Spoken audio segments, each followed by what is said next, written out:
ensure that sufficient power remains for core testing protocols. All safety devices have been disabled. The Enrichment Center respects your right to have questions or concerns about this policy. Hey! Oi! I'm up here! This interaction with Wheatley was the first that we hooked up for our initial showing at E3. It demonstrated how Wheatley would be an actor in the world, and how the player would not only be interacting with him directly, but also using him to interact with the Aperture facility. Come on through! Okay, listen, let me... The Wheatley model was designed as a mechanical version of the original Portal 1 personality sphere.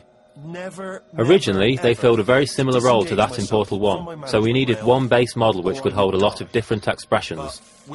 Experimenting with different rigging ideas, we came up with the onion skin design, where a number of spherical plates could slide around inside each other, all supported on a small motion platform mounted on a gyroscope. This meant that no matter what expression Wheatley was pulling, he always retained his spherical shape. The modelers and the animators collaborated closely on these early tests to make sure the design supported the range of expression needed to satisfy any personality sphere that got designed.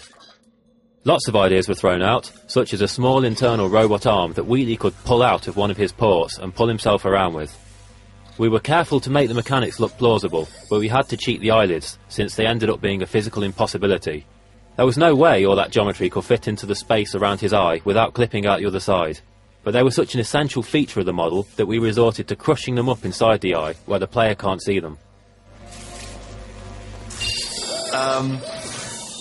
Yeah, I can't do it if you're watching. Seriously, I'm not joking. Could you just turn around for a second? Alright, you can turn around now. Bam! Secret panel. That I opened while your back was turned. And off we go. Look at this! No rail to tell us where to go. Oh, this is brilliant. How do you make a giant mechanical eyeball express life and emotions, let alone give the impression that he's talking when he has no mouth? The animator's understanding of human behavior came in handy for bringing Wheatley the personality sphere to life. Talking is so much more than just moving a character's mouth. You have to use body language, head attitudes, and rhythm of movement and eye focus to indicate a character's feelings and motivations. Slow, smooth head moves, a steady gaze, and a relaxed eye aperture indicate that Wheatley is calm. Short, sharp head turns, rapid blinks, and glancing around indicate nervousness or deceit. Add a tightly constricted eye aperture and a little shiver to show fear.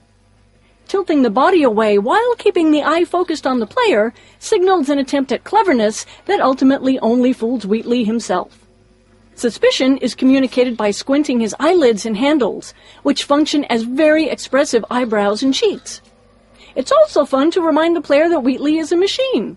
When hacking, his eye and body segments become perfectly centered and spin mechanically, inspired by the spinning tape reels on old UNIVAC computers. And when he wants to look far in front, he flips his eye all the way over to the other side of his head. This animation approach, combined with the writing and vocals, makes Wheatley quite a unique and entertaining character. Part human, part machine, all eye, and no brain.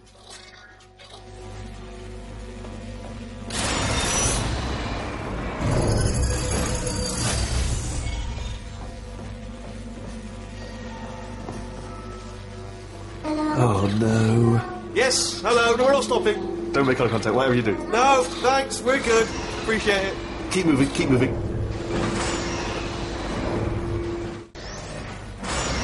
Probably ought to bring you up to speed on something right now.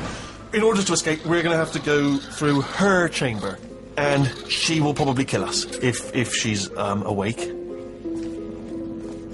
Okay, I'm going to lay my cards on the table. I don't want to do it. I don't want to go in there. Don't go in there. She's off. She's off. Don't panic over. She's off. All fine. Oh my God. There she is. What a Originally, GLaDOS was built to curl up and disguise herself as one of her rings, potentially explaining how she had survived the explosion at the end of Portal 1. But this wasn't a very dramatic reveal, so we threw it out in favor of spreading her out over a greater distance. This also made her more recognizable as GLaDOS when you initially crossed the room. The actual wake-up animation was a combination of simulated animation with a layer of hand-keyed animation over the top. A two-stage model was created for this scene. The first stage had separate pieces and connecting cables that would be drawn together by running a physics simulation so that the pieces would interact with the environment. Physics simulations were also used to break apart the objects GLaDOS crashed into while she writhes around. At the point where GLaDOS rises free of contact with the ground, she switches instantaneously to a fully connected model with controls for hand-keyed animation. From this point, the animator enhanced GLaDOS's awakening by hand, choreographing the violent chaos of her re-emerging consciousness, while at the same time conveying the weight of a machine the size of an airliner. Once the hand-keyed animation was done, a final simulation pass was run to animate the cables and dangling parts of GLaDOS's body. The scene was produced very rapidly for an E3 deadline, and a traditional rig for the sequence was never fully realized. This made it difficult when we extended the sequence after E3 to add further animation, but we accomplished it by bearing in mind that GLaDOS herself is pretty broken at this point. The last part of the sequence requires the player to lose control of their view while being immobilized by a giant mechanical pincher. Once the controlled camera takes over, a careful alignment and time synchronization was required to make all the hand-animated models and camera interact with each other. Each of the stages in this wake-up scene contain a variety of processes that are very challenging to achieve live in a game engine.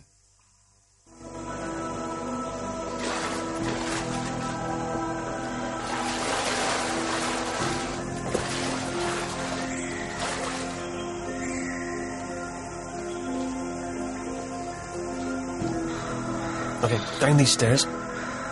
Jump! Ah! Oh, still held! Still being held. You think that's a great job. You've applied the grit, we're all fine. That's tremendous. Ah! I just looked down. I do not recommend it. Ah! I've just done it again. This is the main breaker room. Look for a switch that says escape pod. Alright, don't touch anything else. Not interested in anything else. Don't touch anything else. Don't even look at anything else. Well, obviously you've got to look at everything else to find the escape pod, but as soon as you look at something and it doesn't say escape pod, well, look at something else, look at the next thing, alright? But don't touch anything else or look at anything. Well, look at other things, but don't. You understand? Can you see it anywhere? I can't see it anywhere. Tell you what, plug me in and I'll turn the lights on. Let there be light. That's, God. Just quoting God. Oh, look at that! Turning. Ominous. But probably fine, as long as it doesn't start, moving up. Now, escape pod. It's moving up. Okay, no, don't worry, I've got it. This should slow it down. No, makes it go faster. Uh-oh. Power up initiated. Okay, don't panic. All right, stop panicking. I can still stop this. Oh, there's a password. Okay, it's fine. I'll just hack it. Not a problem. C.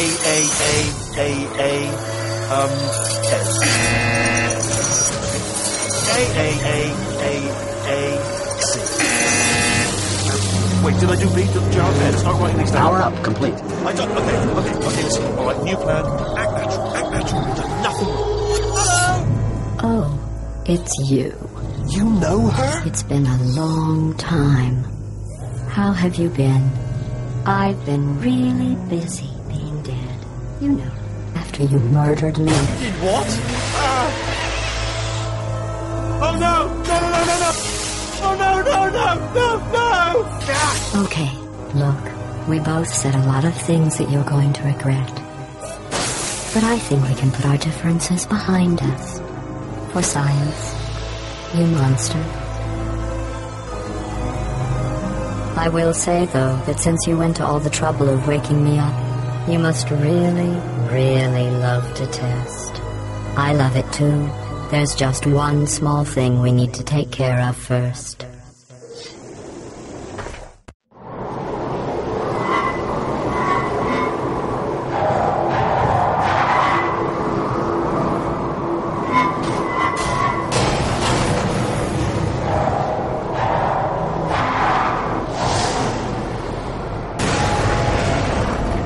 Here we are, the incinerator room. Be careful not to trip over any parts of me that didn't get completely burned when you threw them down here. The dual portal device should be around here somewhere. Once you find it, we can start testing, just like old times. There it is. Hold on.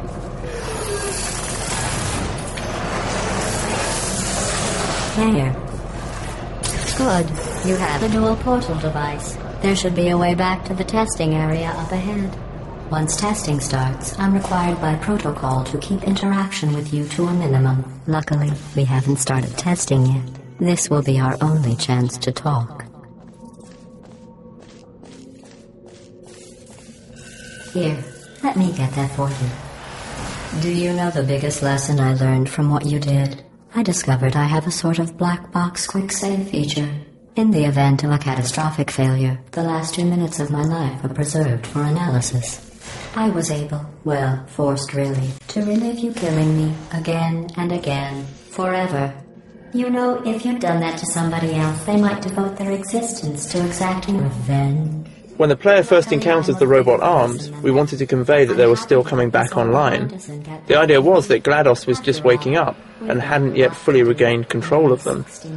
Slowly over the course of the first few levels of this act, she gets more sure of herself, and her ability to alter and mess with the lab increases.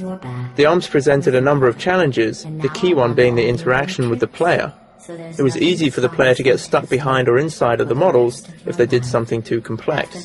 So we had to limit most of the arm action to the walls or ceilings of the test chambers, and we restricted their use on a larger scale to areas where we could be sure of the player's location.